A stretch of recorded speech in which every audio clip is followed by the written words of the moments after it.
स्वामी विवेकानंद की पुस्तक भक्ति योग आत्मा को झकझोर देने वाली एक ऐसी रचना है जो इंसान के जीवन को भक्ति के असली स्वरूप से जोड़ती है।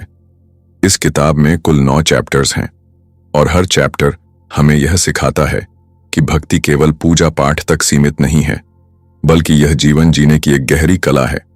स्वामी विवेकानंद ने इसमें बताया है कि सच्ची भक्ति इंसान को अहंकार से मुक्त करती है, आत्मा को विशाल बनाती है और भगवान के साथ ऐसा नाता जोड़ती है जिसमें प्यार, समर्पण और एकता की अनुभूति होती है। भक्ति योग केवल धार्मिक ग्रंथ नहीं, बल्कि जीवन का मार्गदर्शन है जिसमें भक्त और भगवान का रिश्ता किसी डर या दिखावे पर नहीं, बल्कि सच्चे प्रेम और आस्था पर आधारित होता है। इसमें समझाया गया है कि भक्ति हमें भीतर से मजबूत बनाती है, चाहे हम शहर की भीड़भाड़ में हों या गांव की सादगी भरी गलियों में, उसका असर हमारी आत्मा तक पहुंचता है।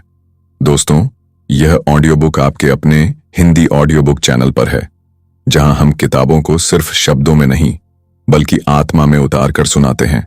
यह चैनल शहर की तेज रफ्तार जिंदगी से जुड़े श्रोताओं को भी अपनापन देता है और गांव के मिट्टी की खुशबू से जुड़े श्रोताओं को भी अपना सा एहसास कराता है। यहां आपको सिर्फ किताबें नहीं, बल्कि दिल से निकली कहानियां, अनुभव और विचार मिलेंगे, जैसे आप अपने ही घर के आंगन में बैठकर किसी अपने से सुन रहे हों। चाहे आप खेतों में काम कर रहे हों, गांव की चौपाल पर बैठे हों या फिर किसी बड़े शहर की मेट्रो में सफर कर रहे हों, यह चैनल आपसे वहीं आकर जुड़ता है। हमारा मकसद है कि हर श्रोता, चाहे वह किसी भी जगह से हो, किताबों की इस दुनिया में खुद को अपना महसूस करे। हिंदी ऑडियो बुक चैनल आपके लिए सिर्फ ज्ञान की बात नहीं करता, बल्कि आपके दिल से बात करता है। चैप्टर 1, भक्ति का स्वरूप। भक्ति क्या है? यह केवल एक कर्मकांड, एक आदत या किसी खास समय पर किए जाने वाला उपासना विधि नहीं है। भक्ति आत्मा की जन्मजात प्यास है। वह अंतर आकर्षण है जो हमें अपने स्रोत परमात्मा की ओर खींचता है। स्वामी विवेकानंद बताते हैं कि जिस तरह नदी समुद्र के बिना अधूरी है, उसी तरह जीवात्मा ईश्वर स्मृति के बिना अपूर्ण रहती है। भक्ति का मूल तत्व प्रेम है, निष्काम, निर्भिमान, स्वच्छ प्रेम, जो किसी लौकिक लाभ, भय या सौदेबाजी से नहीं, बल्कि केवल निकटता की तड़प से जन्म लेता है। अगर ईश्वर स्मरण भय से हो तो वह भक्ति नहीं, भय प्रेरित विनय है। अगर स्वार्थ से हो तो वह वाणिज्य है। भक्ति तब होती है जब हृदय कहे, मैं कुछ नहीं, जो कुछ है वही तुम हो। यह वाक्य केवल कंठ का उच्चारण नहीं, अहंकार का विसर्जन है। ज्ञान, कर्म और राजयोग जैसे अन्य मार्ग अपने अपने स्थान पर महत्वपूर्ण हैं, पर विवेकानंद कहते हैं कि भक्ति का पथ सबसे सुगम इसलिए है कि यह तर्क और तपस्या की दुरूह दीवारों पर नहीं, प्रेम के सीधे रास्ते पर चलता है। इसमें विद्वत्ता की शर्त नहीं, विनम्रता की शर्त है। इसमें विधियों की बारीकियां नहीं, हृदय की पारदर्शिता निर्णायक होती है। भक्ति का सार है ईश्वर को प्रिय मानना, हर क्षण उनकी स्मृति में भीगना और अपने कर्म, वचन, विचार को उसी प्रेम से सुवासित करना। यह केवल आरती, जप या व्रत तक सीमित नहीं, वे आरंभ के सहारे हैं, पर लक्ष्य है हृदय की सतत भगवद चेतना। विवेकानंद भक्ति को 2 धाराओं में समझाते हैं, आरंभिक भक्ति और पराभक्ति। आरंभिक भक्ति में साधक को रूप, नाम, स्थान और विधि का सहारा चाहिए। मूर्ति दर्शन, कीर्तन, मंत्र जप, तीर्थ स्मरण, गुरु सेवा, ये सब मन को एकाग्र करते हैं, चित्त की चंचलता घटाते हैं और अंतर्मन को सत्व गुण की ओर उठाते हैं। लेकिन जैसे जैसे प्रेम परिपक्व होता है, भक्ति अपनी सीमाएं तोड़ती है। रूप के पार, नाम के पार, उपाधियों के पार और हर कण में ईश्वर दर्शन कराने लगती है। यही पराभक्ति है, जिसमें भक्त और भगवान का भेद गलने लगता है। इस अवस्था में पूजा मंदिर तक सीमित नहीं रहती। करुणा, सत्य, क्षमा, सेवा, ये सब पूजा बन जाते हैं। इष्ट देवता का सिद्धांत भी वे सहज ढंग से रखते हैं। हर साधक के लिए वह रूप उचित है जो उसके हृदय को सबसे अधिक स्पंदित करे। किसी एक इष्ट का ग्रहण करना संकीर्णता नहीं, मनोविज्ञान की दृष्टि से आवश्यक एकाग्रता है, परंतु साथ ही दूसरे के इष्ट का सम्मान करना भक्ति का संस्कार है। अपने आराध्य को ऊंचा दिखाने के लिए दूसरों के आराध्य को नीचा दिखाना प्रेम मार्ग का अपमान है। सच्ची भक्ति सद्भाव सिखाती है। सर्वे भवन्तु सुखिनः, और मतभेद को मनभेद बनने से रोकती है। भक्ति के व्यावहारिक साधन में विवेकानंद नाम स्मरण और जप की विशेषता बताते हैं। नाम केवल ध्वनि नहीं, चेतना का संकेत है। नियमित जप मन को धार देता है, विक्षेप घटाता है और भीतर एक स्फटिक सी शांत रोशनी भरता है। पर वे सावधान भी करते हैं, केवल जिह्वा के जप से नहीं, हृदय के जप से परिवर्तन होता है। दिन में कुछ समय नियत साधना जैसे प्रातः ध्यान, संध्या जप और दिन भर स्मरण स्वरूप भक्ति, चलते फिरते, काम करते, रिश्ते निभाते, ईश्वर स्मृति दोनों साथ चलें तो भक्ति संस्कार बनती है, आदत नहीं। भक्त का चरित्र कैसा हो, इस पर वे स्पष्ट हैं। अहिंसा, सत्य, दया, अपरिग्रह और सेवा ये भक्ति के अलंकार हैं। कर्कश वाणी, परनिंदा, दंभ और कटुता भक्ति के शत्रु हैं। अगर पूजा के बाद व्यवहार में रुखाई है तो पूजा अभी हृदय तक नहीं पहुंची। सच्चा भक्त अपने घर में, पड़ोस में, कार्यस्थल पर अपरिचितों के साथ भी सौम्यता से पेश आता है। उसके जीवन में सेवा भाव पूजा की निरंतरता बन जाता है। रोगी की सेवा, अन्नदान, ज्ञान वितरण, प्रकृति की रक्षा सब ईश्वर सेवा है, क्योंकि ईश्वर केवल गर्भगृह में नहीं, हर जीव में उपस्थित हैं। भक्ति में संबंध भावों का भी सुंदर प्रसंग आता है। दास्य, सख्य, वात्सल्य, माधुर्य ये अलग अलग वृत्तियां हैं जिनसे हृदय ईश्वर से जुड़ता है। कोई प्रभु को स्वामी मानकर आज्ञा मूलक समर्पण करता है, कोई सखा मानकर सरलता से हृदय खोलता है, कोई शिशु समान स्नेह या मातृ समान करुणा से देखता है। विवेकानंद संकेत देते हैं कि जो भाव आपकी प्रकृति को निष्कपट, सरल और प्रेमिल बनाता है, वही भाव आपका मार्ग है। चैप्टर 2, साधना या अभ्यास। भक्ति का मार्ग केवल एक भावना नहीं है, यह एक साधना है, एक निरंतर अभ्यास है। जैसे एक किसान खेत में बीज डालता है, उसे समय समय पर पानी देता है, निराई करता है, देखभाल करता है और धीरे धीरे वह बीज एक विशाल वृक्ष में बदल जाता है, वैसे ही भक्ति का बीज भी हमारे हृदय में बोया जाता है। यह बीज तब तक नहीं बढ़ सकता जब तक हम उसे अभ्यास का जल, श्रद्धा की धूप और संयम की खाद न दें। बिना अभ्यास के भक्ति केवल कल्पना बनकर रह जाती है। साधना का अर्थ है निरंतरता। जैसे कोई छात्र रोज थोड़ा थोड़ा पढ़ता है तो उसकी विद्या बढ़ती है, वैसे ही जो भक्त रोज थोड़ा थोड़ा अभ्यास करता है उसका हृदय भी धीरे धीरे शुद्ध होता जाता है। यह साधना केवल मंदिर में दिया जलाने या मंत्र जपने भर से पूरी नहीं होती। यह साधना तो जीवन के हर छोटे बड़े कार्य में भगवान को याद रखने से होती है। खेत में हल चलाते समय, दुकान पर बैठते समय, बच्चों को पढ़ाते समय, यहां तक कि कठिन परिश्रम करते समय भी अगर मन में यह भाव रहे कि सब भगवान की कृपा से हो रहा है, तो वही सच्ची साधना है। स्वामी विवेकानंद कहते हैं कि अभ्यास से ही मन का रूपांतरण होता है। मन बहुत चंचल है, वह इधर उधर दौड़ता है, लेकिन बार बार जब हम उसे भगवान की ओर मोड़ते हैं तो धीरे धीरे उसकी आदत बदलती है। यह कुछ वैसा ही है जैसे एक नदी अपनी धारा बदलने में समय लेती है, लेकिन जब एक बार वह नया मार्ग पकड़ लेती है तो वहीं बहने लगती है। भक्ति की साधना में सबसे जरूरी है नियमितता। यदि कोई व्यक्ति रोज थोड़ा थोड़ा अभ्यास करता है तो उसका हृदय भगवान के प्रेम से भर जाता है।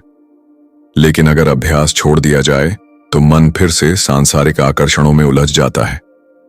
इसलिए चाहे दिन में 5 मिनट ही क्यों न मिले, पर उन्हें पूरी श्रद्धा और प्रेम से भगवान को समर्पित करना चाहिए। गांव का एक उदाहरण लीजिए। जब गाय चरागाह से लौटती है तो वह बिना बताए अपने घर का रास्ता खोज लेती है। क्यों? क्योंकि रोज रोज वही मार्ग चलने की आदत हो गई है। उसी तरह जब मन को रोज भगवान की ओर मोड़ा जाता है तो धीरे धीरे वह बिना प्रयास किए भी भगवान की ओर जाने लगता है। यही साधना का चमत्कार है। लेकिन साधना आसान नहीं होती। इसमें आलस्य, थकान और मन के विकार बार बार बाधा डालते हैं। कभी लगता है कि आज मन नहीं है, कभी लगता है कि भगवान सुन भी रहे हैं या नहीं। लेकिन यही वह क्षण होते हैं जब अभ्यास सबसे अधिक जरूरी हो जाता है। जैसे कोई खिलाड़ी रोज अभ्यास करता है, चाहे मौसम कैसा भी हो, वैसे ही भक्त को भी अभ्यास करना होता है। साधना केवल उत्साह में नहीं, बल्कि कठिन परिस्थितियों में भी जारी रहनी चाहिए। भक्ति की साधना में एक और महत्वपूर्ण पहलू है निस्वार्थ भाव। यदि हम भगवान की आराधना केवल अपने स्वार्थ के लिए करते हैं तो वह अधूरी साधना है, लेकिन यदि हम भगवान की पूजा केवल प्रेम और समर्पण से करते हैं तो वही साधना पूर्ण होती है। ठीक वैसे ही जैसे मां अपने बच्चे को बिना किसी अपेक्षा के प्यार करती है, यह निःस्वार्थ भाव ही भक्ति को पवित्र बनाता है। अंत में साधना केवल बैठकर की जाने वाली प्रक्रिया नहीं है, यह तो जीवन जीने का तरीका है। हर काम को ईश्वर को समर्पित करना, हर श्वास में उनका स्मरण करना, हर कठिनाई में उनका सहारा लेना और हर आनंद में उनका धन्यवाद करना, यही सच्चा अभ्यास है।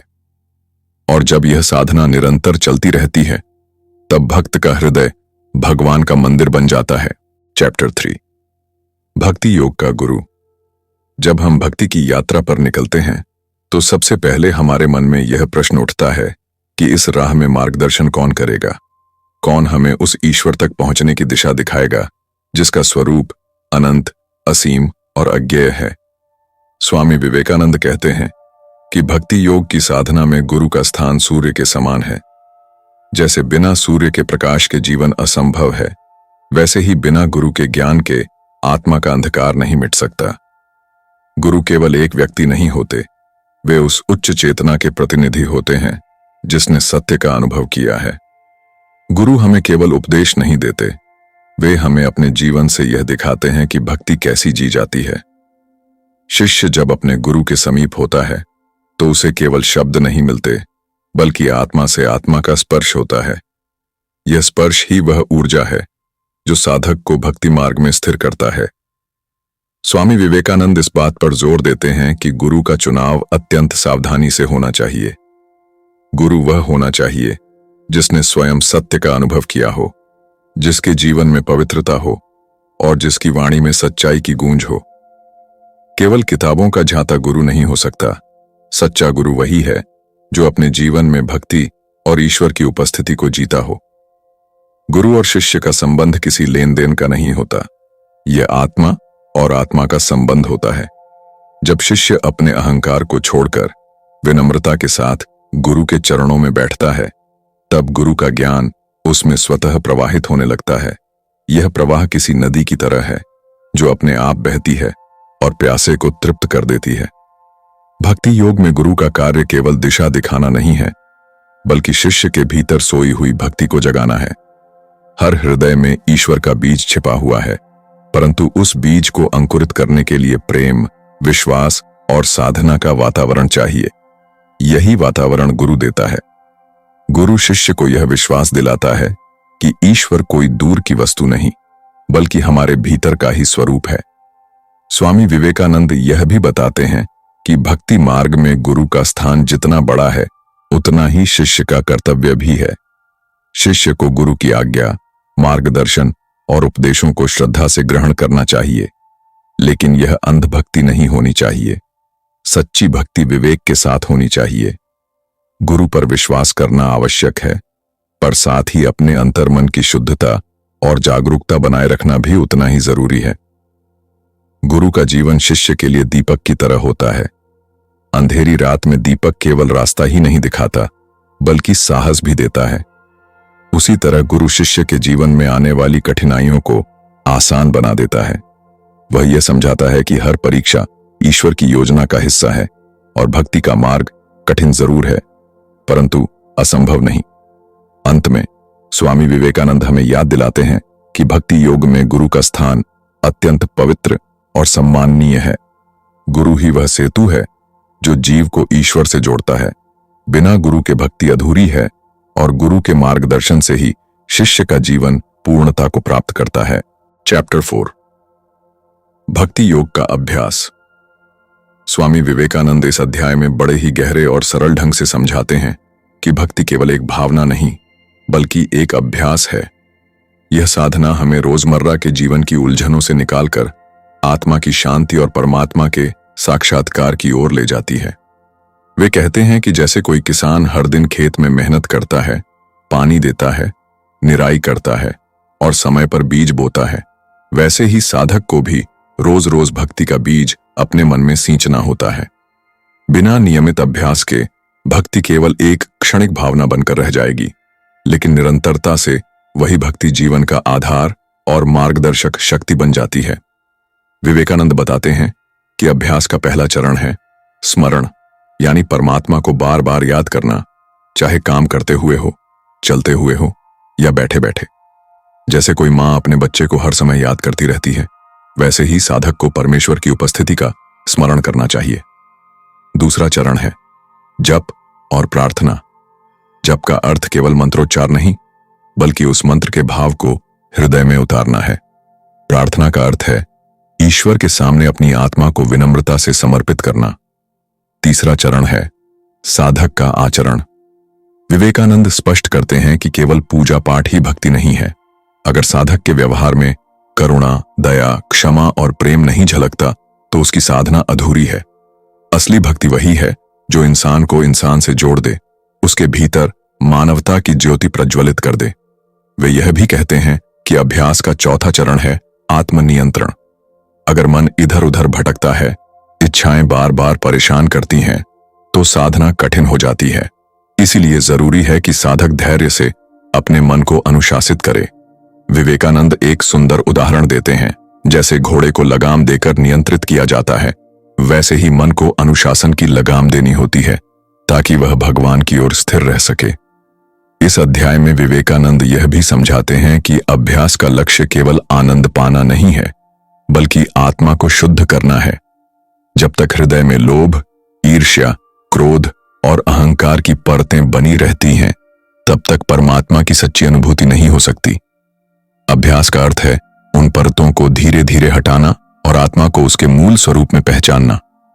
वे कहते हैं कि साधना एक दिन का काम नहीं है, यह एक जीवन यात्रा है।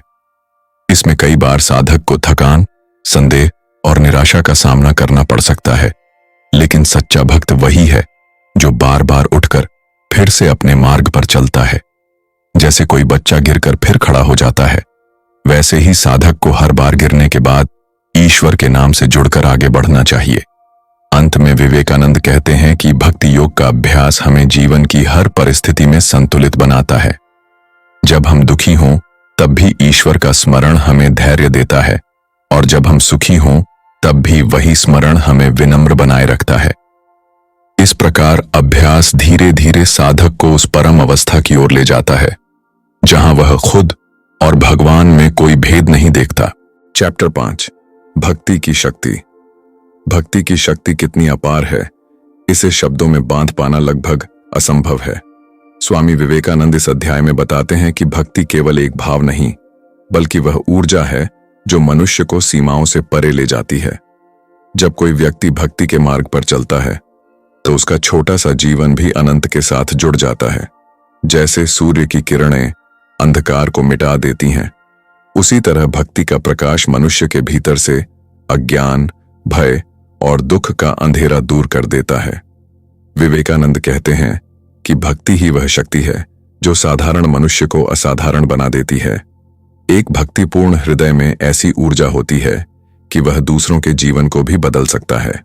जिस प्रकार एक दीपक से हजारों दीपक जल सकते हैं और फिर भी पहले दीपक की लौ कम नहीं होती, उसी तरह सच्ची भक्ति भी अनगिनत लोगों को आलोकित कर सकती है।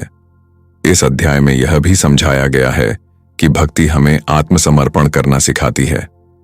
जब हम अपने अहंकार, अपनी इच्छाओं और अपनी सीमाओं को भुलाकर ईश्वर के चरणों में समर्पित हो जाते हैं, तो हमें जीवन का वह बल मिलता है जो किसी और साधन से प्राप्त नहीं हो सकता। भक्ति हमें वह साहस देती है कि हम जीवन की हर कठिनाई का सामना दृढ़ता से कर सकें।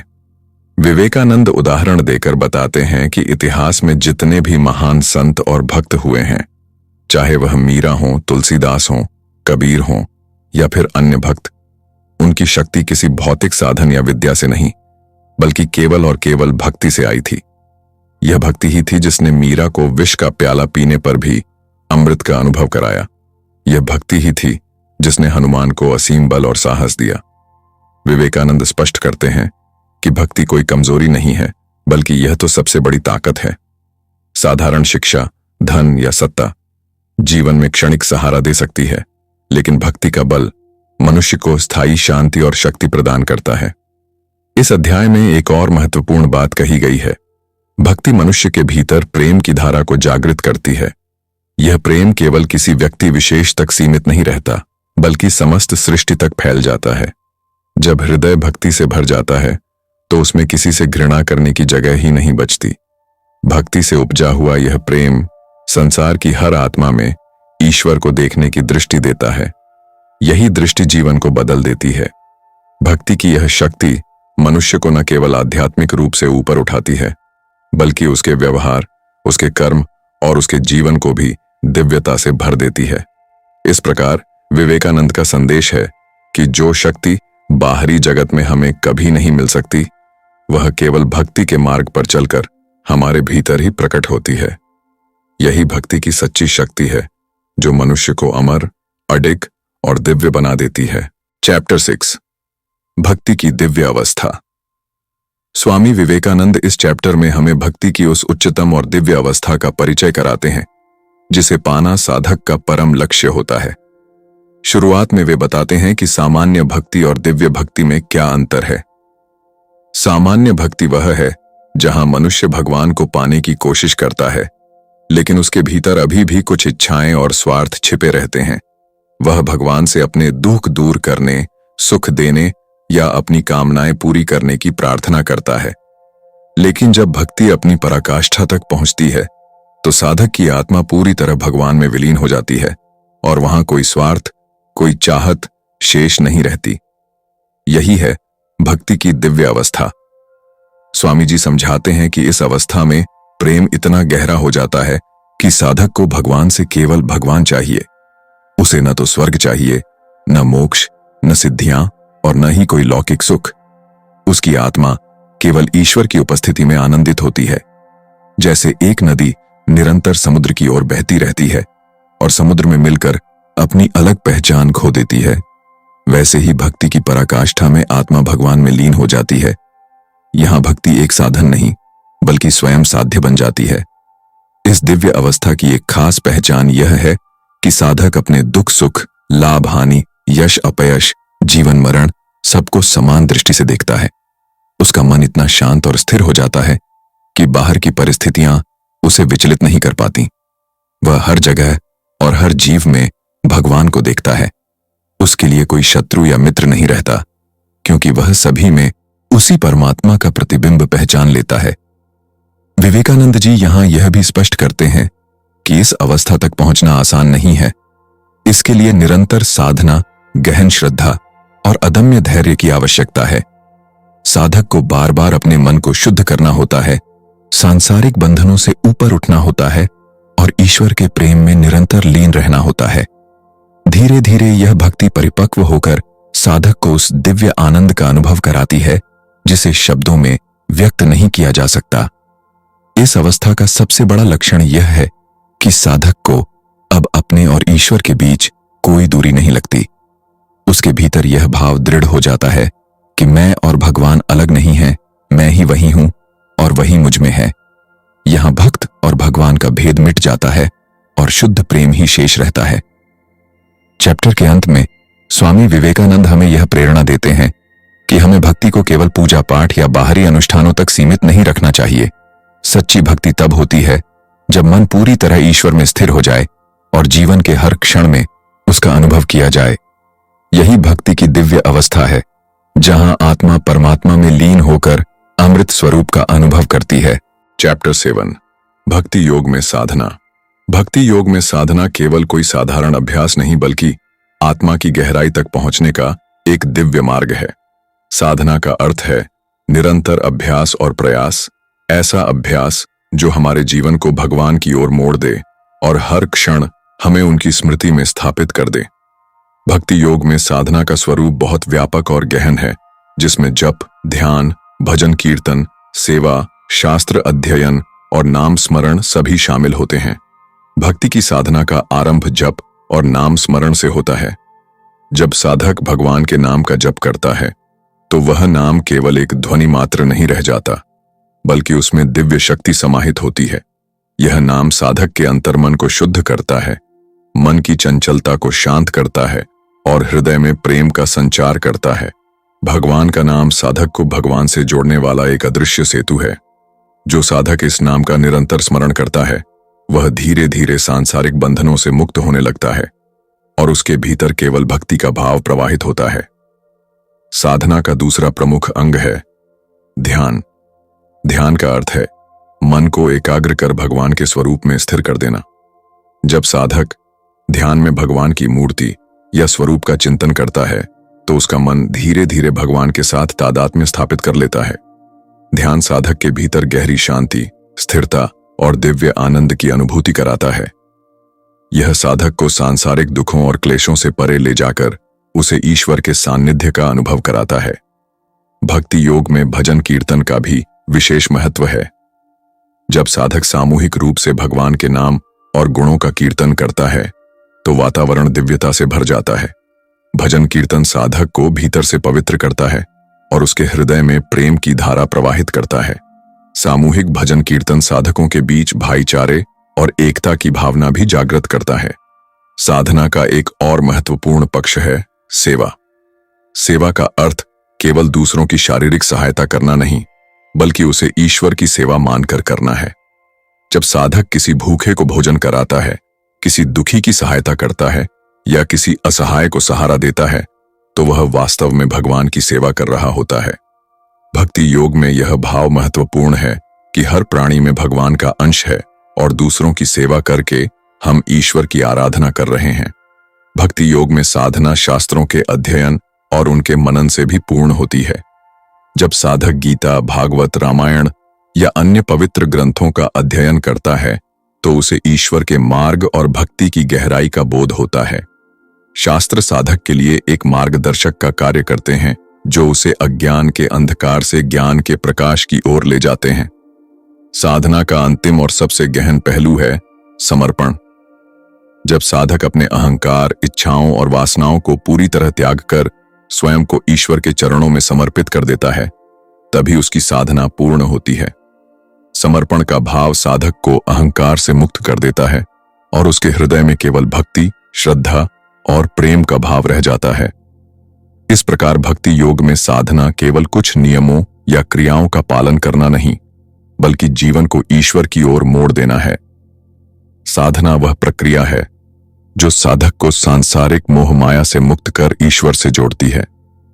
साधना के माध्यम से साधक धीरे धीरे अपनी आत्मा की गहराई में ईश्वर का अनुभव करता है और अंततः उसे परम शांति और परम आनंद की प्राप्ति होती है। चैप्टर 8 भक्ति में साधना। भक्ति योग का मूल उद्देश्य केवल भगवान के प्रति प्रेम जागृत करना ही नहीं है, बल्कि इस प्रेम को निरंतर साधना और अभ्यास द्वारा स्थायी बनाना है। साधना का अर्थ है अभ्यास, ऐसा अभ्यास जो मनुष्य को धीरे धीरे सांसारिक मोह माया से ऊपर उठाकर परमात्मा की शरण में स्थिर करता है। जैसे कोई साधक वीणा सीखने के लिए प्रतिदिन अभ्यास करता है, वैसे ही भक्ति का साधक भी अपने मन और हृदय को भगवान के प्रेम से परिपूर्ण करने के लिए नियमित साधना करता है। भक्ति में साधना के अनेक रूप होते हैं: श्रवण, कीर्तन, स्मरण, पाद सेवन, अर्चन, वंदन, दास्य, सख्य और आत्मनिवेदन। इन 9 प्रकार की भक्ति को नवधा भक्ति कहा जाता है। साधना का आरंभ अक्सर श्रवण और कीर्तन से होता है, क्योंकि जब साधक भगवान की महिमा सुनता है और उनके गुणों का कीर्तन करता है तो हृदय शुद्ध होने लगता है। मन में जो विकार और अशुद्धियां होती हैं वे धीरे धीरे मिटने लगती हैं। जैसे कोई व्यक्ति रोज स्नान करके शरीर को शुद्ध करता है, वैसे ही भगवान के नाम और गुणों का श्रवण कीर्तन करके हृदय को शुद्ध किया जाता है। साधना में ध्यान और स्मरण का भी बहुत महत्व है। साधक जब भगवान के स्वरूप का ध्यान करता है और मन को उनके चरणों में स्थिर करता है तो धीरे धीरे सांसारिक विचार और विक्षेप कम हो जाते हैं। स्मरण साधक को हर क्षण यह याद दिलाता है कि भगवान ही उसका परम आधार है। भक्ति की साधना में अर्चन और वंदन भी गहरी भूमिका निभाते हैं। अर्चन का अर्थ है भगवान की मूर्ति या उनके प्रतीक स्वरूप की पूजा करना, जिससे भक्त का मन एकाग्र होता है और उसमें श्रद्धा गहरी होती है। वंदन यानी प्रणाम करना, अपने अहंकार को मिटाकर भगवान के सामने विनम्रता से सिर झुकाना, यह साधक के हृदय को नम्र बनाता है और उसे भगवान के प्रति समर्पण की भावना में स्थिर करता है। दास्य भाव और सख्य भाव भी भक्ति साधना के महत्वपूर्ण चरण हैं। जब साधक स्वयं को भगवान का दास मानकर उनके आदेशों का पालन करता है तो उसके भीतर विनम्रता और सेवा की भावना बढ़ती है। वहीं जब वह भगवान को अपना सखा मानता है तो उसमें अपनापन और आत्मीयता की भावना जागृत होती है। अंततः साधना का सर्वोच्च चरण है आत्मनिवेदन, जहां साधक अपनी समस्त इच्छाएं, अहंकार और कर्म भगवान को अर्पित कर देता है। यह अवस्था साधना का परम फल है। भक्ति साधना में निरंतरता का विशेष महत्व है। जैसे कोई किसान बीज बोने के बाद नियमित जल और देखभाल करता है, तभी फसल लहलहाती है, वैसे ही साधक को भी प्रतिदिन भक्ति का अभ्यास करना पड़ता है। भक्ति साधना में आलस्य, संशय और लापरवाही सबसे बड़ी बाधाएं हैं। यदि साधक इनसे ऊपर उठकर दृढ़ता से साधना करता है तो उसका मन धीरे धीरे भगवान के चरणों में स्थिर हो जाता है। साधना के मार्ग में कठिनाइयां अवश्य आती हैं, लेकिन यही कठिनाइयां उस साधक को परखती हैं और उसकी श्रद्धा को मजबूत करती हैं। जैसे सोने को तपाकर शुद्ध किया जाता है, वैसे ही साधक को जीवन की परिस्थितियों से तपाकर भगवान और भक्ति में स्थिर किया जाता है।